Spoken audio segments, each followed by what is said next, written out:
Hey, what's going on, guys? Dom the Movie Nerd here, and have you heard the good word? Game of Thrones is back! Well, not really, but the first official spin-off, House of the Dragon, is set to premiere next year on HBO, and that got me thinking about how Game of Thrones, the #1 most-watched show for a decade, just seemingly disappeared from the culture after that god-awful finale. And I wanted to find out why, which is why I'm proud to present the newest hit show from the Talkin' TV network, Talkin' Thrones, the new weekly show where myself and friend of the channel, Professor Pat Huber, get together to break down each and every single episode of this hit show. We've got focus character segments, we break down the lore, we go over some old reviews, all to get to the question of where did this show go wrong? It's a really fun time. You guys are not going to want to miss this. So head over to the Talkin' TV channel on YouTube and Spotify to check it out. We go live every Sunday at 8 p.m. Eastern Standard Time. Audio goes up the following Saturday. It's going to be a really great time as we once again battle it out for the throne. All right, people, fear is the mind killer indeed. We're back. This is our second to last podcast for October. Just in general, what an eventful, fun-filled month this has been just in general. And Chris, we're here to talk about probably one of my most anticipated just properties of the year in general. I've been waiting to see what they were going to do with this movie since they first announced that they were doing it back in 2018. You got anything to say before we get going? Yeah, of course. I thought this was, it's certainly the conversation I think we were waiting to have. And I'll leave it at that. I think you guys are in for a treat today. Most definitely, either way, because I've got my thoughts on it. I'm really interested to hear Chris's. All of that and more. Stay tuned.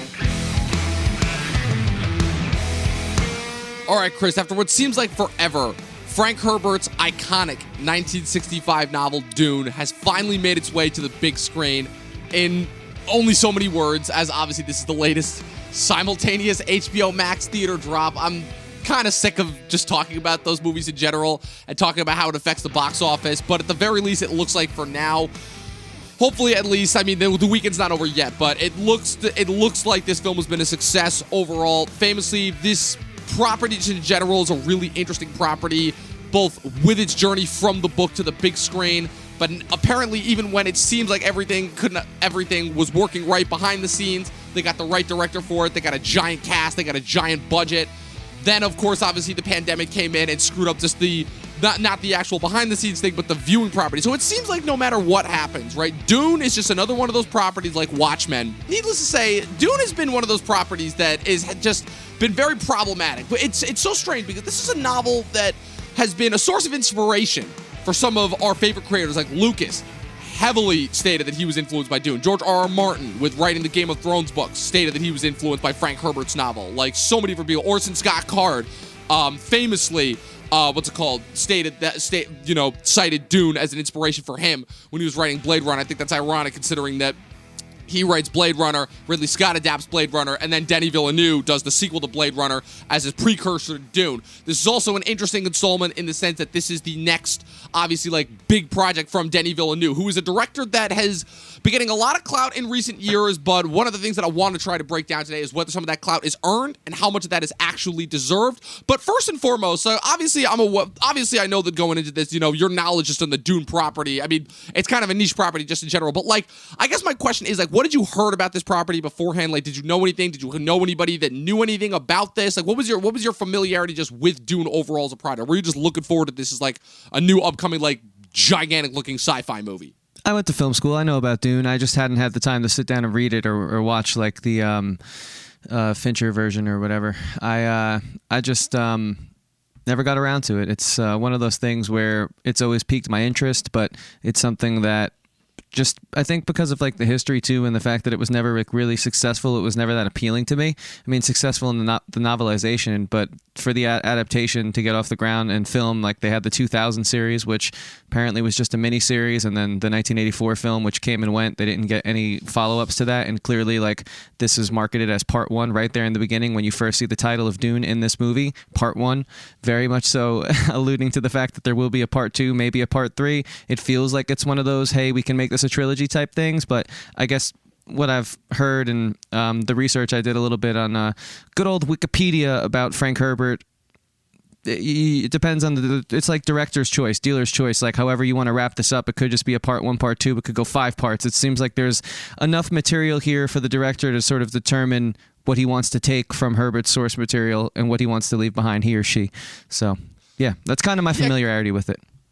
Well, because the interesting thing is that obviously Dune, the novel, is not the only installment in the novelization series. Herbert famously wrote, I think Herbert wrote like 3 more novels in the series, and then it was an estate that ended up picking it up. Like famously, there's the Children of Dune series. There's the direct sequel to Dune. Like the whole thing is that it really was essentially like kind of the novelistic version of Star Wars and Game of Thrones before kind of Star Wars and Game of Thrones were a thing, which is interesting because I feel like my elevator pitch to anybody in the modern day who is unfamiliar with this franchise, with this property, would be to pitch it as an elevator pitch between Star Wars and Dune, because that's literally it. Like you could, again, just from watching the property, like because just for my money, I've read roughly the first half of the novel, which is roughly what this film encompasses, and again, the allusions are all there. They're in the novel, they're in the book. Like you could see the allusions to Star Wars, you could see the allusions to Game of Thrones, just as far as like the politics and like the divide between the houses and everything. And then as far as there being it being essentially another differing account of a Messiah story, the good old-fashioned Joseph Campbell's hero's journey, like all of that is there. That's neither here or there. I guess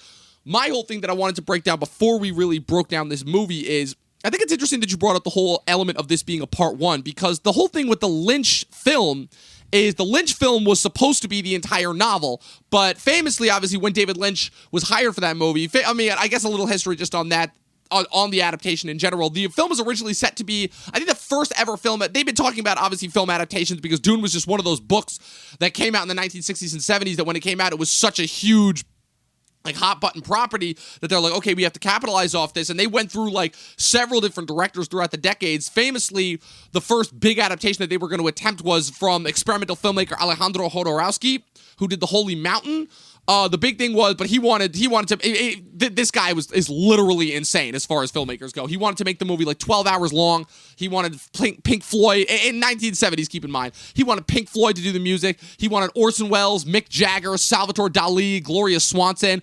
Really a strange cast just in general. Like he wanted to go for it. He definitely wanted to go for it. And even though the film clearly never got off the ground, it's still the subject of one of the most famous documentaries ever made with Jodorowsky's Dune, just about kind of the behind the scenes making, what led to, the falling apart of that film, how kind of, what pieces he was able to accomplish. You get to see some of the concept art about it. Like it really, really is fascinating. And then obviously, David Lynch is one of the people that George Lucas courts to potentially direct Return of the Jedi in 83 after his success with Eraserhead and the Elephant Man. Lynch turns it down, but then he decides to do the movie, and the movie is the original 1984 Dune that Lynch directed is famously one of those movies that is kind of talked about throughout Hollywood history as being not just a disaster, but also clearly a studio hack job that like Lynch left the project like halfway through. He disowned the movie. The last entire third of that movie is very clearly studio reshoots, because what I'll give the 84 adaptation is that the 84 adaptation, at least for the first 2/3, at the very least, like, feels really solid and really interesting. It's got all the, the 80s grandeur, like the giant sets and the really hokey, over-the-top acting and the crazy costumes and the insane practical effects. Like, it's got all that, I will say. My biggest problem with that is that the movie's an hour 40 minutes long when it clearly needs to be a 2.5-hour long movie. Needs to. And so, obviously, after the failure of that movie, they've been trying to adapt this for, like, the last couple of years. Like you said, they had the TV miniseries in general. And I think my biggest thing that I was the most excited about was hearing that Denis Villeneuve, was back in 2018, was announced that he was going to be doing a new adaptation of this after, I wouldn't say the success, but after his recent effort with Blade Runner 2049. I think it's really interesting that, obviously, he pursues 2 back-to-back, like, kind of semi-quasi reboot, readaptation sequels to 80s properties that weren't necessarily successful at the time, but have kind of gained this like massive cult hit like status legacy within film history. Obviously, Dune and Blade Runner aren't exactly synonymous, but Blade Runner famously was not a box office success when it came out back in 82, and now has gone on to become hailed as like one of the greatest science fiction films, one of the best films ever made, And what Denis brought to Blade Runner 2049, even for me, was actually like really fascinating and really different and really kind of unlike anything that I was expecting. You know, he has kind of a visual style and flair unlike most other directors. You know, I feel like he's kind of a little bit of Chris Nolan and a little bit of Sam Mendes mixed with like his own kind of signature flair. So needless to say, when I heard that he was doing this, I was actually really excited. I'm like, okay, Denny's movies for me have been pretty hit or miss so far. I've liked certain movies, but I've liked the majority of his movies. I definitely think he's got a sense of scale. He's one of the few people that can like actually still utilize CG with practical effects in a really interesting and meaningful way that doesn't feel like it's super distracting and in your face and overly cartoony. Like, he's one of the last people in Hollywood that really has like a great sense of scale to his movies. And so definitely, I think that was reinforced when I saw the trailers. The trailers for this were amazing. The fact that he paid homage to Jodorowsky's Dune by using the Pink Floyd song in the trailer, I thought was incredible. Yeah, that's the cast for this. That's just really interesting to hear about the whole Pink Floyd thing and him knowing his history and doing his research, because it did feel absolutely. It did feel very lived in, and nothing felt. I mean, we were introduced to new elements in this because so far I'd say that this is the most successful, getting this franchise effort off the ground. And we'll see where it goes because of the HBO Max of it all. But again, we've had that conversation ad nauseum here at the show. But it's still a factor and a possible reason why we might not get the sequel that we felt we were promised. But I do agree with you in regards to Villeneuve and the way that he was able to sort of make it all feel very tangible. Like, I felt like I could have gone to the planet. The desert felt very real. He didn't abuse the fact of the giant sandworms. I love now going back in time and seeing Lucas's homage with the worm and the asteroid, and I believe it's Empire. But again, I'm still Empire, and then even with the Sarlacc pit in Return of the Jedi, even that. Right? Yeah, you can definitely exactly. That's definitely another great homage. I think it is a little unfortunate that, and I love Star Wars with all my heart. Again, it's the only other creative property in my life as a kid that made me want to be a creator that wasn't something musical related. So obviously it'll always have a special place in my heart, regardless of how Disney wants to continue to butcher it and destroy it. But all that aside, I think it is a little unfortunate that the film version of this didn't come out first, because while I thought it was a very well-made film, and I love Villeneuve's style, although I think you left the director out there when you were sort of accrediting him to a mini Chris Nolan, and I forgot who else you mentioned. I think Zack Snyder was here on the B team. I don't think he wanted his name attached to this for whatever reason, but there was way too many pointless slow motion moments. I get it. We're building suspense. We're building drama. And these actors are all, I'd say, what it has in common with the Dune movie that didn't make it to screen, the one that the documentary is about. They all got good-looking people, so you don't mind seeing them in slow motion, but enough, please. You could have shaved 15 minutes off this and kept the pace a little more interesting and engaging. So I do think it's unfortunate that Star Wars and Lord of the Rings hit the screen before this, and Game of Thrones in this way with the technology we have now. And it's unfortunate that in '84 this wasn't able to cement itself, because it did feel a little what's the word? Borrowed. And I know it's not, because of the history and how much of an impact, at least in George Lucas's life, this made on him. But it just is a little unfortunate that that's the case, because I do agree with your points about Villeneuve. I think he's a very polarizing director. It's obviously no shock that people either love or hate his films. There doesn't really seem to be a neutral opinion there, which is fine, because stylistically, I do think he does bring some of that classic filmmaking, that patience that I feel we've just lost as a society in general, to just allow a moment to naturally play out and happen on screen. It's really a lost art, as we have these like constant barrage of big action blockbuster after blockbuster after blockbuster. You kind of lose the elegance, which I definitely felt there was some in this movie. But at the end of the day, I just think it's unfortunate that this was. It seems like it's the last. It's the last to enter the arena, and because of that, I think it's weird that it's fighting an uphill battle, because again, it's so touted by all of the titans of which the shoulders it stands on is Dune. So it's just a strange concept for me, and I felt that was worth bringing up before we specifically dissect this movie, as we're talking about the impact and we're talking about sort of where this franchise came from and who it helped inspire. And what it helped create, really. Yeah, I think it's interesting just in general that you talk about kind of like Denny's take on it, as far as like, specifically those specific moments that may have kind of prevented this from achieving all that it could be, because I have similar thoughts, but I don't know if it's necessarily for the reasons that we may think. But I guess just to kind of finish up my thoughts before I get into my thoughts on the movie, you're right as far as like, I find it so fascinating too that you said that about this movie, because that's literally what everybody was saying about Blade Runner, the 2049 movie, when he did that, because the whole thing that they were saying is like 2017, that's like right on the cusp as we're kind of entering like the peak Marvel age and like the peak action blockbuster phase. And then this movie comes out.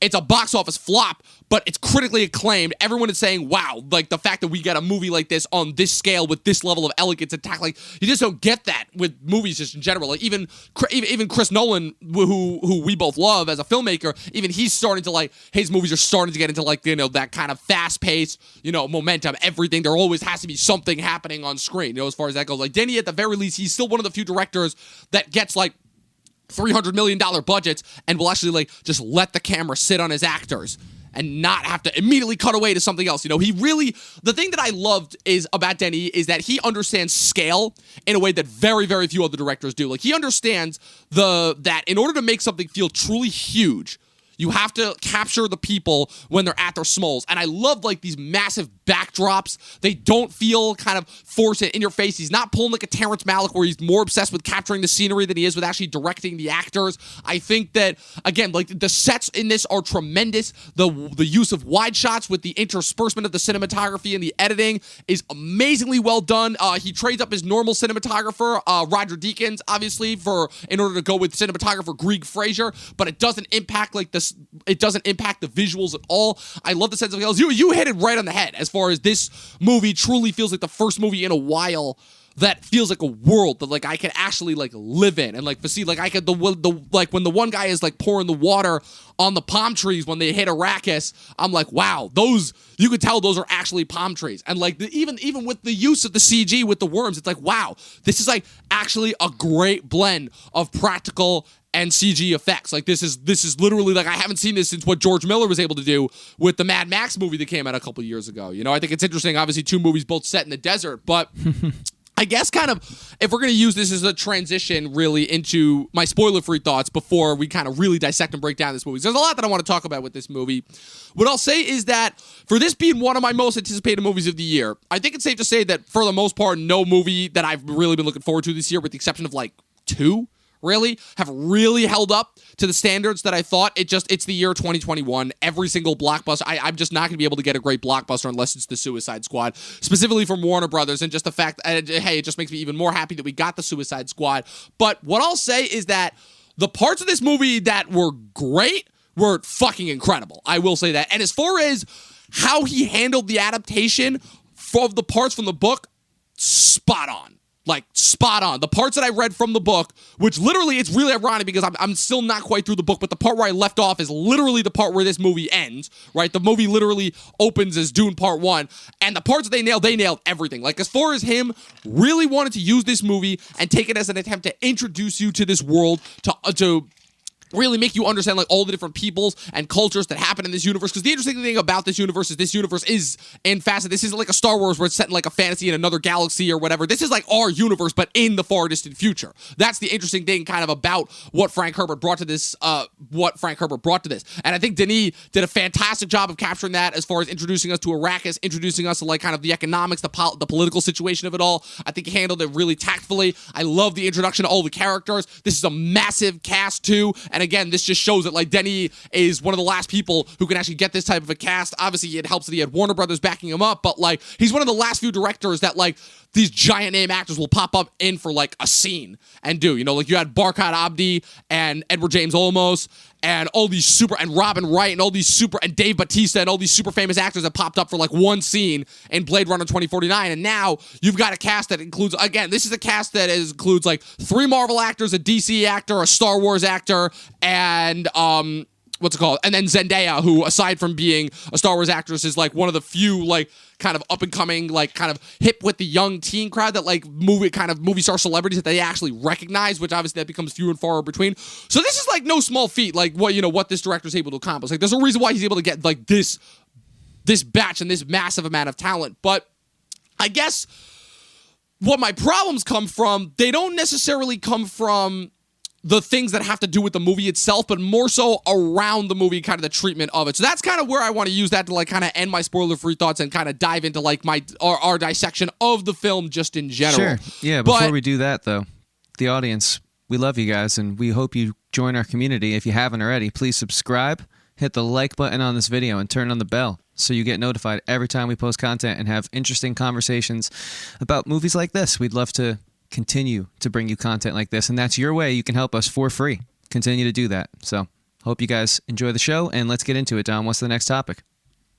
Absolutely, yeah. So let's talk about like kind of what happens in this movie. So obviously, for those who are kind of unfamiliar with just Dune in general, haven't read the book, haven't read the Wikipedia profile, have no like conception of what goes in. Basically, it takes place in our universe set in the very, very far future, where kind of the economics, the politics, just everything kind of surrounding just this world in general all centers around this product called spice. It's this product that can give certain people mental powers, but it also allows for them to achieve kind of intergalactic space travel, and it also, which basically, which greatly affects their trade routes just in general. It basically allows them to essentially accomplish what they're able to accomplish just in the future in general. And it kind of centers around House Atreides, who are one of the great royal houses that rule over the water planet Caladan. We're introduced to our main character, Paul, who's the heir to the house, along with his parents, his father, the Duke Leto Atreides, and then his mother, the Lady Jessica, who is a part of this kind of sorceress sect called the Bene Gesserit. Basically, they are appointed, but their house is appointed by the Padishah Emperor of the universe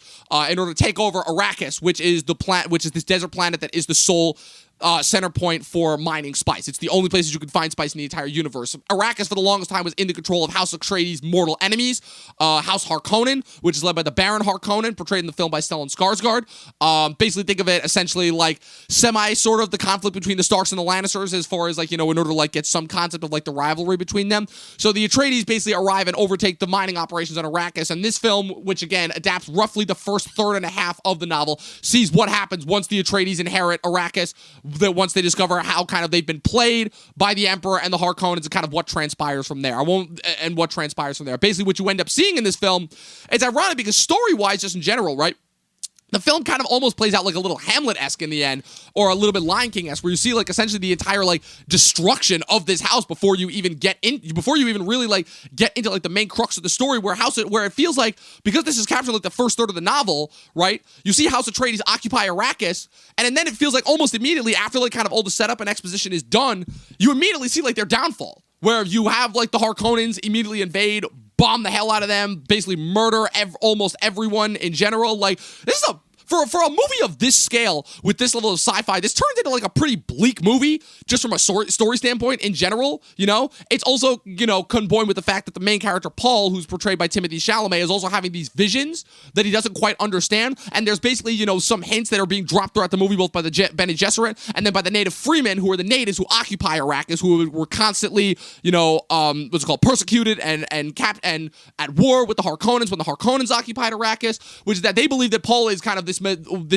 mythical messiah figure that they have in their religion, that will be known as Muad'Dib. Oh, basically. you mean Anakin Skywalker? Pretty much, exactly. Like, again, you guys know this. This is not anything new. This is not anything like kind of new story development as far as that goes. Again, there's a reason why you can see the allusions here. Yeah. The allusions are definitely very clear, and I will say it is very Shakespearean. You even have some classic betrayal and all of those trappings that make Shakespeare so classic and so fundamental in archetypal storytelling like this. So yeah, continue. I think that was a nice little thread that you tied there, because it all comes full circle. You spoke about Campbell in the beginning of this podcast, and while this is a hero's journey, I mean, many hero's journeys encompass like a whole cosmogenic cycle, and I think that's the really cool thing about these types of hero's journey stories. When you kind of study them on a broader scale like we do in this podcast, I'm talking about your Lord of the Rings, your Dunes, your Star Wars, your Marvels. These are many journeys within an overall narrative that pushes the worlds that they're in forward. And so it's really cool when you can sort of look back and dissect and see that while this is set in a distant humanity, so it really is somewhat grounded when you realize, like, there aren't big green men coming down and lasering everyone. It's humans doing mean things to humans like we have now. And then when you look back in our reality here outside of the Dune verse, and you see that, well, Shakespeare was just another stepping stone in our evolution of storytelling, it all comes back to Campbell and this type of and this podcast is all coming full circle as we speak. This podcast is like a mini cosmogenic cycle. Just I think the audience could use that context to sort of understand where I think the conversation will go, at least from what I contribute going forward.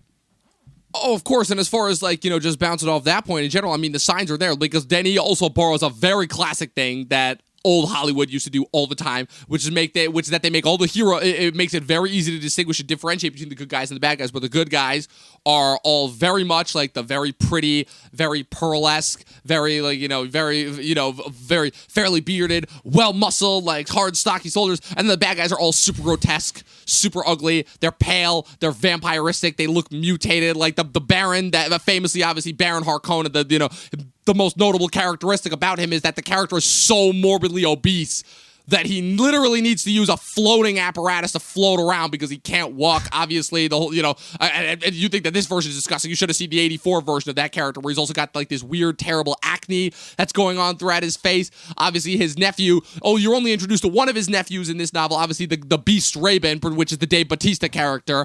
But a thing that I appreciated first and foremost, and besides the scale and the scope, which again, like, not to harp on that too much, but like, again, Denny truly, once again, is a master of the visuals. Like, oh my God, like how he was able to capture like Arrakis, again, the sandworms, the gyrothopters, the look of Caladan and Arrakis, the look of Gedi Prime, the look of all these characters. Again, he's able to capture the elegance kind of the new technology while still imbuing it with a sense of kind of old school filmmaking. And that's something that, again, I really can't say about any other filmmaker just today in general. And I love that. And I love just how lived in this world felt. And I love like kind of following along with these characters as they went on their journeys and kind of getting to know each and every one of them. And the fact that we had a film that was pretty much entirely exposition, like I've told you this before, first acts and almost anything are usually the parts where we're getting to spend time with the characters, or we're getting to know them before the crux of the action picks up. I really, really dug that just in general, And as far as the casting goes, what I'll say is not every single actor, I think, worked entirely. I still have slight problems with Timothée Chalamet as a lead actor just in general, and I still don't necessarily know if he was the right person for this, but again, like, Josh Brolin as Gurney Halleck, Oscar Isaac as Duke Leto, Stellan Skarsgård as Baron Harkonnen, Rebecca Ferguson as Lady Jessica, Javier Bardem as Stilgar, the leader of the Freemen. I'm like, every single person, you could just tell, like, they were really bringing their all, and I never watched any one of these guys and like was distracted by kind of their movie star artifice, which is really, really difficult usually to do in a setting like this, because so much of the time these types of actors get cast because they're playing off their movie star artifice. But this was the first time in a while where I feel like, wow, no, I feel like I'm watching these characters, just as far as like, what I got from reading them in the books, in a way that I feel like even the Lynch version didn't cover. As much as I love Kyle MacLachlan in the original, Kyle MacLachlan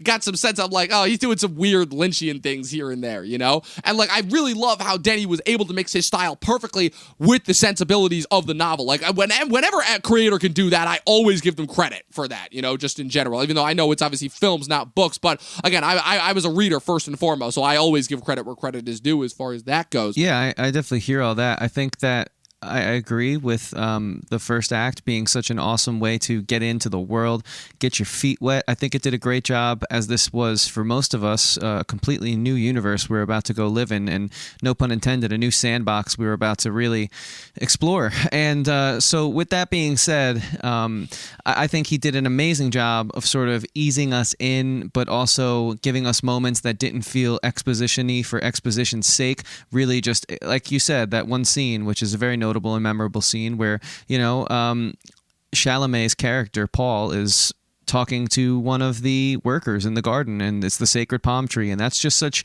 a beautiful exchange to sort of establish the feel, the way that the planet Arrakis respects life, because there isn't much of it, while sort of giving you amazing characterizations. Like, Paul is this royalty. He's not below, though, or above speaking to the servants. I mean, he is good-natured in heart and will speak to anyone. And I just think that little moments like that are kind of what I meant earlier when I said that, his style doesn't quite fit the societal norms that we currently live in, where it's not all flash, it's not all flair.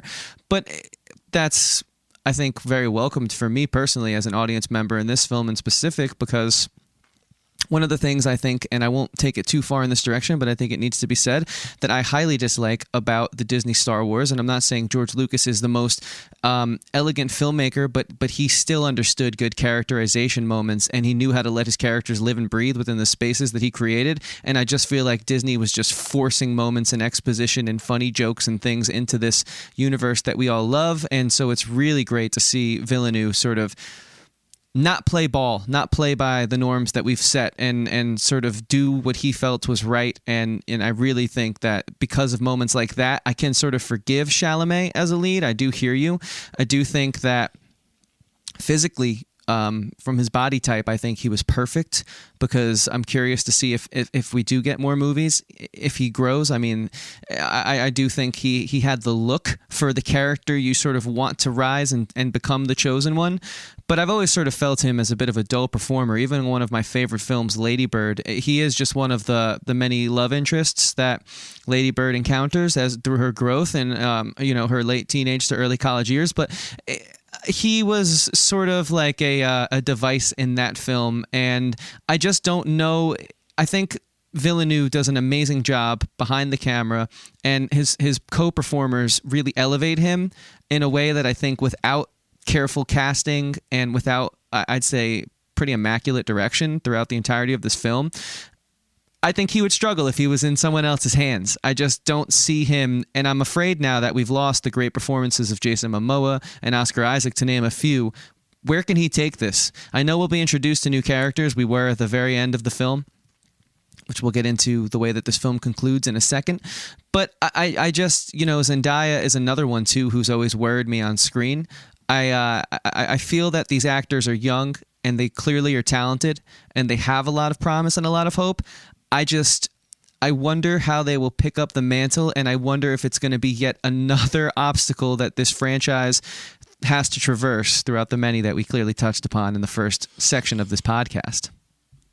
Right. So I think that's a good transition into kind of the second half of this podcast, because it's one of the rare instances of in our podcast history where I feel like all of my problems with this tie together into one, because it's not all entirely HBO Max. It's not all entirely Denny and what he decided to do with this is the one part. It's not entirely because of like just the story in general, where it went. It's not entirely with the casting. It all kind of ties in together as far as that goes, because you're right, because that is the unfortunate thing, is because of where this half of this movie leaves off with this half of the novel.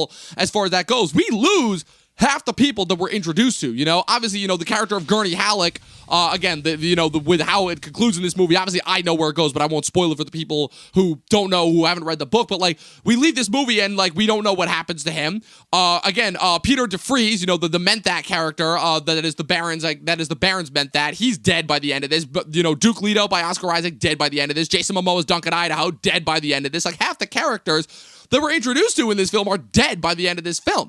And that's one small piece of how it factors into my problems that I have just in general. But I feel like the number one instance where we can go with is with the ending, because famously, what I will say is that even though you're right, Chris, this was marketed as part one within the title, the problem is that I feel like unless you read the book and unless you paid very, very close attention to the marketing, specific, not the trailers, but like the articles and all the stuff that was being released around the movie like we did, I feel like a lot of people are not going to know that this is part one, that this is supposed to be part one of two parts.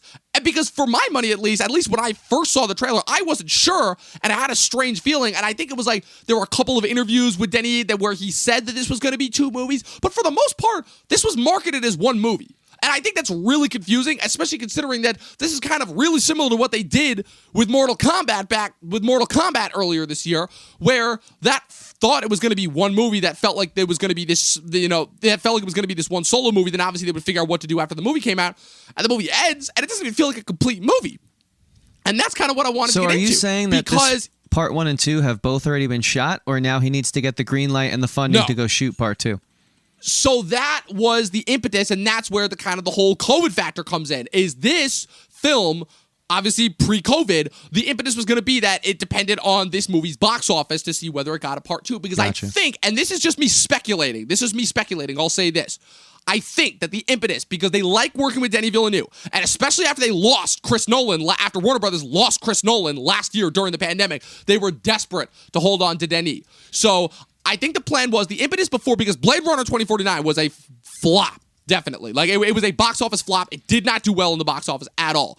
So I think the impetus was that Denny and Warner Brothers, in their workings together, were trying to turn this into a franchise. And they were trying to figure out, okay, what's the best way that we can adapt this and be able to, because they're like, look, we cannot put this much money into just one solo movie and have it be another write-off. They were not willing to do that, not for a second time after Blade Runner, you know? Arrival, they were able to get away with because Arrival got nominated for a bunch of Oscars, but Blade Runner was only nominated for technicals. Blade Runner did not get a Best Picture nomination. It did not get a Best Director nomination. And, like, I know that we talk about the pointlessness of the Oscars, but for some reason, the studios still regard the Oscars as being important. Like, they will literally forego a movie if it wins Oscars, because Oscars will usually allow a movie to have some form of another life in the beginning of the following year. Like, it's still a chance for them to recoup some of their money. So this, I think, was an attempt. They're like, okay, we need a new franchise in order to compete, you know, as something to back up DC, because I bet because they clearly still are not confident on DC.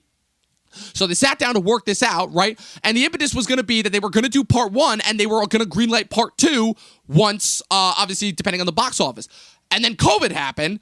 And obviously the whole thing of, as to, you know, everything getting delayed, not knowing what was going to pop up and what, Denny being adamant that this needed to be seen in the theater, but then them, and obviously being rightfully angry with HBO Max, because again, I jokingly, you know, threw shots at him, but I will say I know that it wasn't his fault, because it ultimately wasn't his decision at the end of the day as far as the choice to simultaneously release this.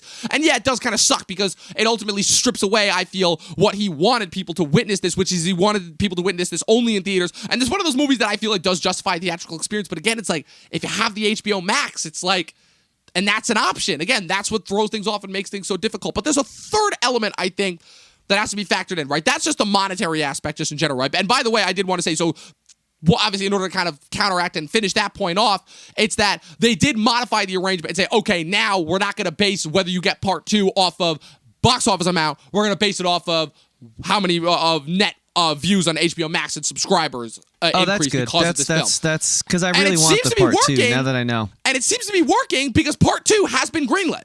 I saw in a couple of things, but part 2 has been greenlit. What's your source on that? Because I didn't get anything clear. I tried to look up before this. I gotta recheck, but I saw it from a couple of things that part 2 was officially greenlit. All right. I'll look that up real quick just to make sure, because I tried to find, you know, more reliable sources in the entertainment space like Vulture or Hollywood Reporter, and when I checked this morning with my coffee, I didn't see anything, but I'll double check real quick, because I just don't want to give, because I really would love a part 2, and now that I know it's part 1 of 2, I think that's perfect. I felt like we said a lot in this first installment, and my thought process in the back of my brain was, maybe if this goes part 3, we might milk it a little bit. I mean, especially after I heard you speaking about I can tell you right getting now, through a a large portion of the book. So it's good to hear that sort of is the impetus. That's good to hear. Yeah. Yeah, I can tell you right now that after seeing how much they covered in because even though this is still only part 1, they covered a lot in this movie. Like, they pretty much covered like everything that was essentially covered before the butchering in the 84 Lynch version. Like, they covered a lot in this movie. And again, it went from hour 40 to 2.5 hours. So I can tell you right now, there's no way they would be able to. I can tell you right now, if they made this into a trilogy rather than just another movie, rather than, you know, as far as just based off this book, it would be worse than The Hobbit as far as stretching it out and just making it completely unnecessary. Like, I definitely see with how much they covered this would only need to be 2 parts. The other obvious thing about this, just in general, I just want to report. There doesn't seem to be any up-to-date information. The most recent story from a reliable source comes from IGN, which says Dune Part 2 is all but confirmed. Villeneuve says the script is being worked on and he's ready to shoot, but he's waiting on the Warner Media CEO to make a decision, and that's kind of where it stands right now.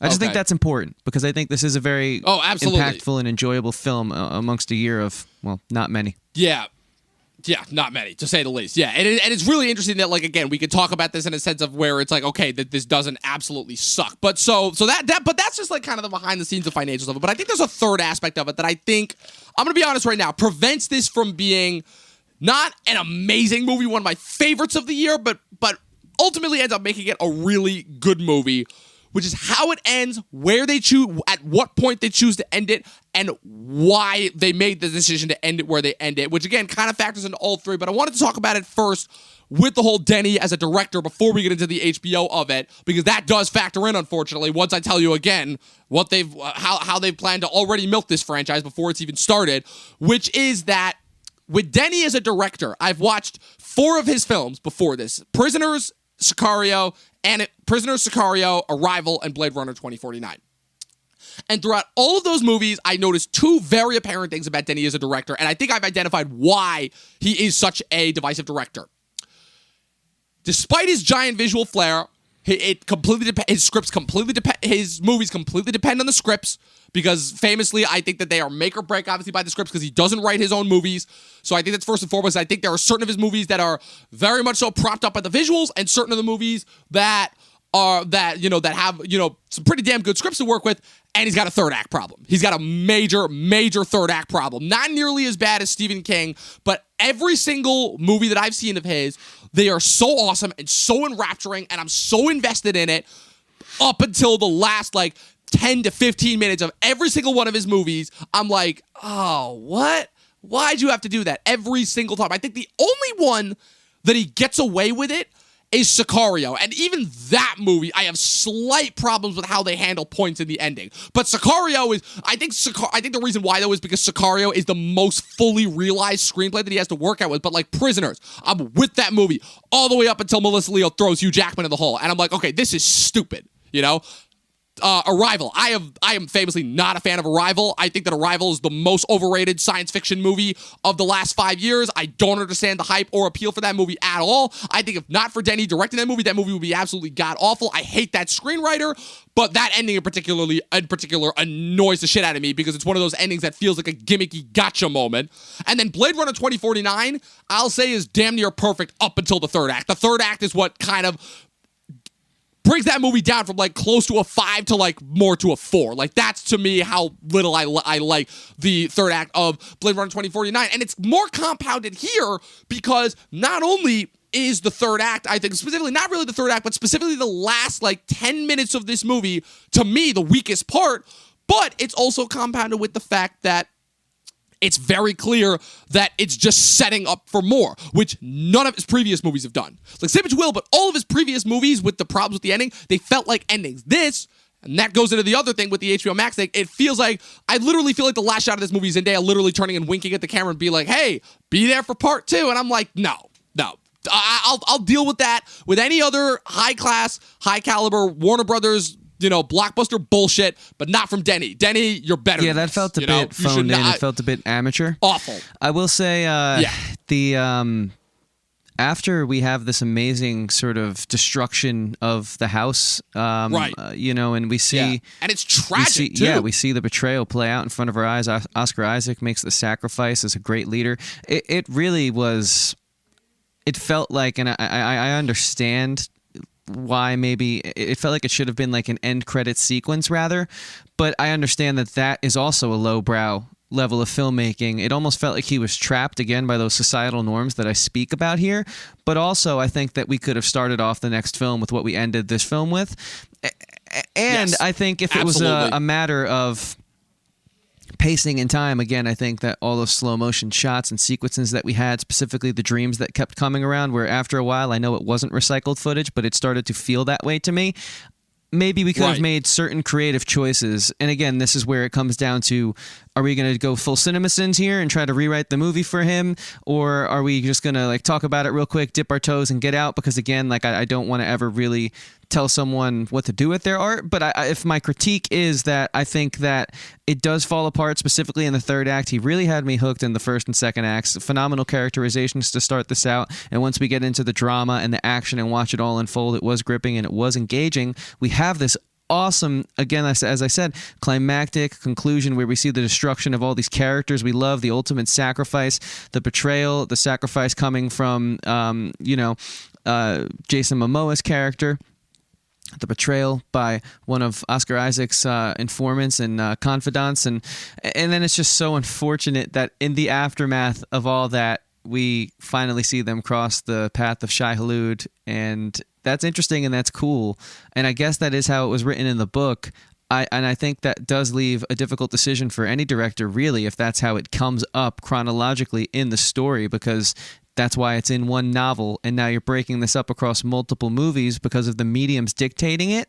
But I just felt maybe we end off on them about to embark on the Shai Hulud path, and then we pick up again in the second film with them crossing that, the ultimate test of rising to his strength as a character to start off the second movie, and then seeing that unfold and finish, and maybe that the next part goes for 3 hours. I think that's acceptable, considering the fact that this is a part 1 of 2. Now that I know that for sure, and because it's such an epic, and we know we're sitting down for an epic, and if the new James Bond film was almost 3 hours, this clearly is more justifiable than that, which I thought was a great film and earned its runtime. And side note, there's a legendary hardcore band called Shai Hulud, and I've seen them many times and played many shows with them, and now I know what that means and where that comes from. But yeah, I don't know. That's just sort of my my take on it all in regards to the third act troubles, because they are there, and I agree with you when you bring that up. Yeah, and like I said, I wish it was a thing that was exclusive to this movie. I think they're just compounded kind of by the inherent nature of this being broken up into multiple parts, but it's the fact that it's been there with every single Denny Villeneuve movie I've watched, with the exception of Arrival, which I just didn't like in general. I'm like, it's the same thing every time. It's like, it's so awesome up until the last 10 to 15 minutes, and then I'm like, oh, what? Why did you do that? It's like Stephen King. It's like, what? This kind of came out of nowhere just in general. And kind of the only other thing that I'll say just in general about that is, I don't know. I don't want to go into the decision making as far as where they chose to end it, because again, it's very difficult in order to try and figure out, like, specifically at that point. It's like, okay, do you go right after the fall? Obviously, you need to have the Duke's death in this. I think that's really important. I think that's like really important as a solidifying factor. But in order to also talk about your points about the slow-mo sequences just in general, the crazy thing about that is, again, that's not necessarily inherent to this movie. That is beat for beat. That is literally beat for beat, like, pulled from the novel. Like, from the novel, just in general. Like, that, all those sequences of Paul having the dreams and the visions, that's from the novel. That is adapted from the source material in general. So that's not necessarily anything that you could say is, like, a creative, like, choice endeavor, because, again, they just did it. I think it is, because they didn't have to do it in slow-mo. True, yeah. Definitely. And then they could have offered more there, and they didn't have to have as many of them throughout it. It's all the way he chose to portray it. I know it's in the novel, just like I know that one moment where they do that one B-roll shot where they just remind you, hey, there are these giant worms on the planet.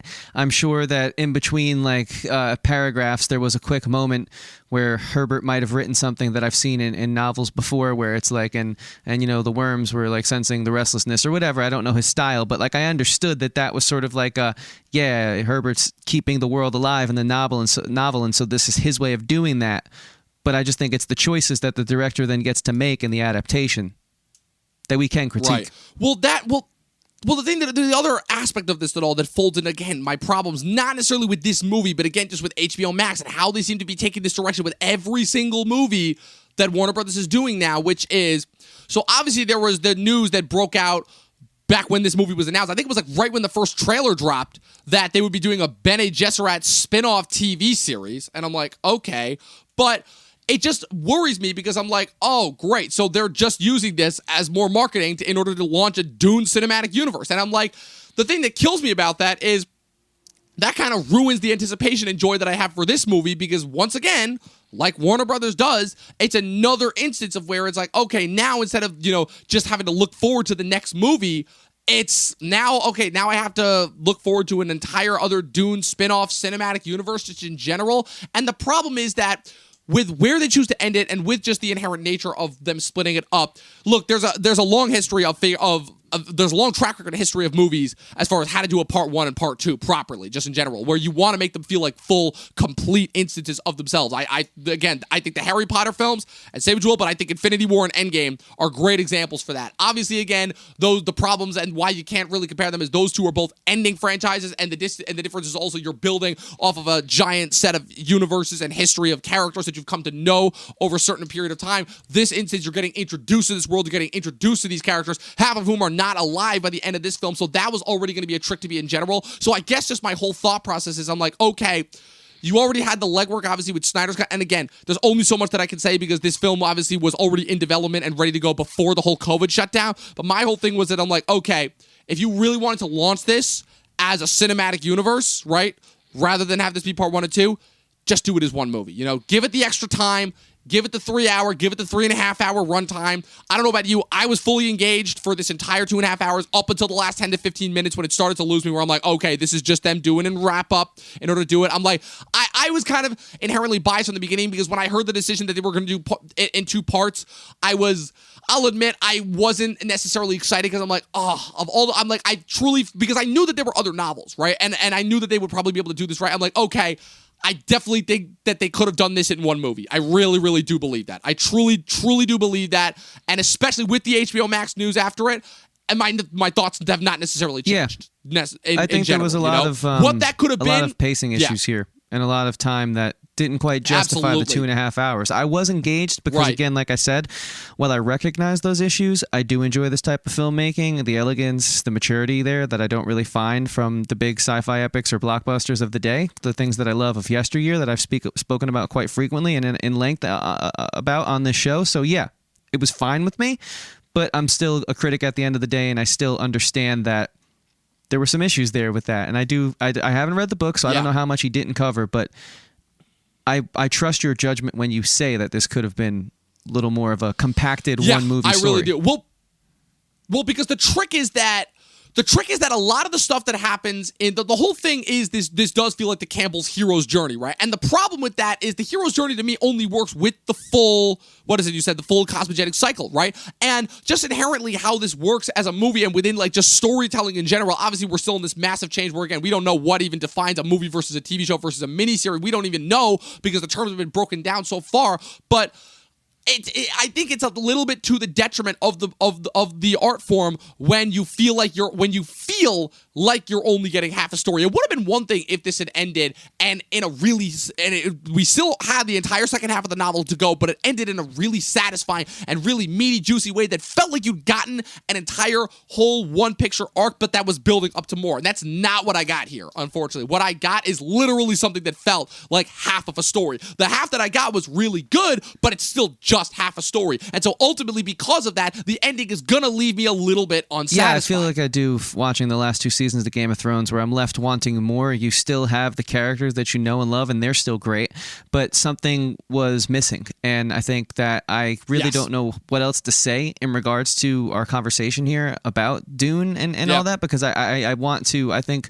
we've made great cases, and I think we've, again, said we do appreciate this as a film, but we're critics and we understand that like it's not perfect, and I am not the most familiar with Villeneuve's catalog, at least as you are, having only seen 2049, but the problems, I can see them presenting themselves, rearing their ugly head, if you will, in the third act. And I'm curious now to go and check out the likes of Sicario and Arrival and see if I find the same issues that others have. Prisoners as well. So yeah, and Prisoners, definitely Prisoners. I think is a must. Yeah, look, all I'm going to say is it's definitely going to be interesting. Obviously, when and if part 2 gets the green light, I'm going to be really interested to see, because again, part 2. Let's just say that it's very much like the last Harry Potter movies, where part 1 is all the setup and the interest and the introduction to the characters in the world, but part 2 is not like crazy, nonstop, like psychedelic, like, Paul becoming, the Muad'Dib, and like having like these crazy inherent like galaxy-reaching psychic powers, and then the Freeman just full up, straight up revolution against the Harkonnens, and like it gets bloody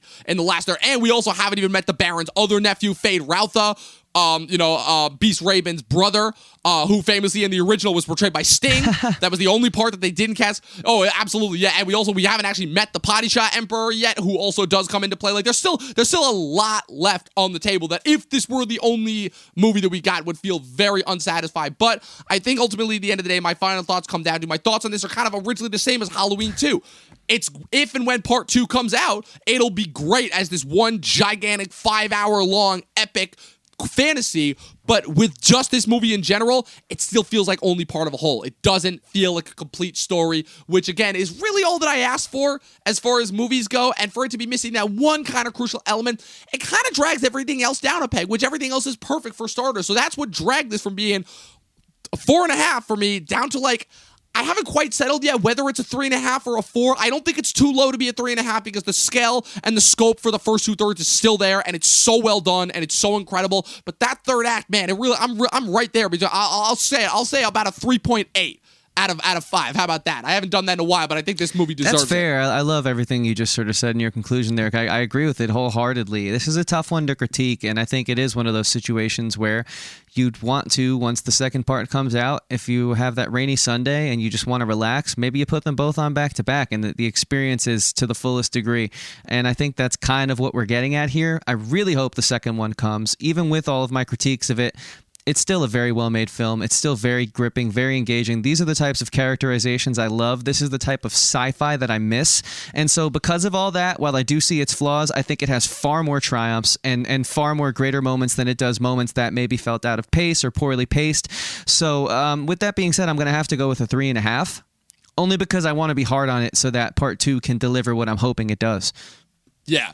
Seriously, because that's the thing. Like, if this, it's quite literally the total opposite of last week with Halloween, where if this gets the green light and if he does part 2 the right way, and again, and this is going to be an even trickier part because again, like I said, Denny is terrible with third acts, but this could be his attempt to really improve because this, oh my God, dude, I shit you not, the third act of that book is the third act to end all third acts with them riding around on sandworms, and there's this little 5-year-old girl with crazy psychic powers, and and we haven't even gotten into like, you know, the Spice Guild in general and all the other crazy politics going on. Like, it's, if they do it, I think they could have a chance to really do this right, and it could be the opposite of Halloween, where we could get something really freaking awesome and really freaking special with this in general. But that's really it. That's really all I have to say. Like I said, great introduction. I think again, it's so funny because I think this is the perfect tagline to describe it. They got it just right, but only just. If that makes anything sense. I'm right there with you. If that makes any sense, I think that's like the best way is. to describe it. Ultimately, at the end of the day, without saying too much. But that was it. That was our review of Denis Villeneuve's Dune. I guess the only thing to look forward to now will be to see whether this gets the amount of Oscars that people think that it's going to. Because I personally think it definitely deserves all the. I think it deserves all the accolades. I think it deserves cinematography, editing, sound, production design, costume, visuals, all of the above. It's amazing from that sense. I'm 50-50 on whether Denis should get a director nomination on this, but I think that if he were to get one, it would be way more well-deserved than his Arrival nomination. And yeah, I think it'll just be interesting to see what this film does going forward culturally, in addition to box office wise and franchise wise, obviously, because I think this is one of the few that really is one of the very few films that comes out that does cross both thresholds, if you will. So that was it. That was our review of 2021 Denis Villeneuve's Dune. Let us know your thoughts in the comment section below. Let us know, are we off our rocker? Did you guys like this? What do you guys think about their treatment of this as part 1 versus part 2? Whatever they are, leave them in the comment section below. Be sure to click the subscribe button, click the like button, click the bell to get notified every time we put up new content. You guys know what to do. You guys are our devoted, loyal fans. You guys have been there for us since day 1. Chris, where can the good people find you? Yeah, they can find me anywhere that matters and anywhere that our podcast also is, Instagram, Facebook, and I'm also additionally on Twitter. God knows why, but I am at Christian Ivanko. Ivanko spelled Evanko. I make music, which you can find by clicking the link in my bio on all of those platforms. The About button on Facebook, as I've now learned to specify. And also, I have a second podcast, which we're gearing up for another season. It's a show about life, music, and everything in between called Talking with Andrew and Chris, where we sit down and interview artists and sort of break down their psyche. We're doing sort of like a little local highlight here. We have a lot of great musicians in our area that are putting out some really cool tunes, so we figured it's time to dust off the old podcasting chops on that show just to help out some friends. And with the holidays coming around, it only felt right to give our friends some promotion. If we can help, that'd be great. So hopefully you guys go and listen to all those things and keep up to date with everything I do outside of this show. And of course, continue to support our podcast. We really appreciate you all so very much. And we say it because we mean it. And I also say this because I mean it. Dom, when he chooses to post, is very entertaining and very hilarious. And I hope he will post again soon. So Dom, where can the people find you on social media? At Facebook and Instagram at Movie Nerd Reviews. I don't know when I'm going to post again, to be completely honest. How about this? I haven't had an Instagram worthy moment in a while, just in general. But you guys can follow me there if you so choose to follow me. But really, you could follow us on our Facebook and Instagram pages at Talkin' TV Podcast, all one word. You guys can find those in the links in the description in general, where I post every single day, twice a day, letting you guys know about everything that we have going on. That was it. As we say, fear is the mind killer. 12 seasons in a short film. Watch more fucking movies. I will see you guys next time.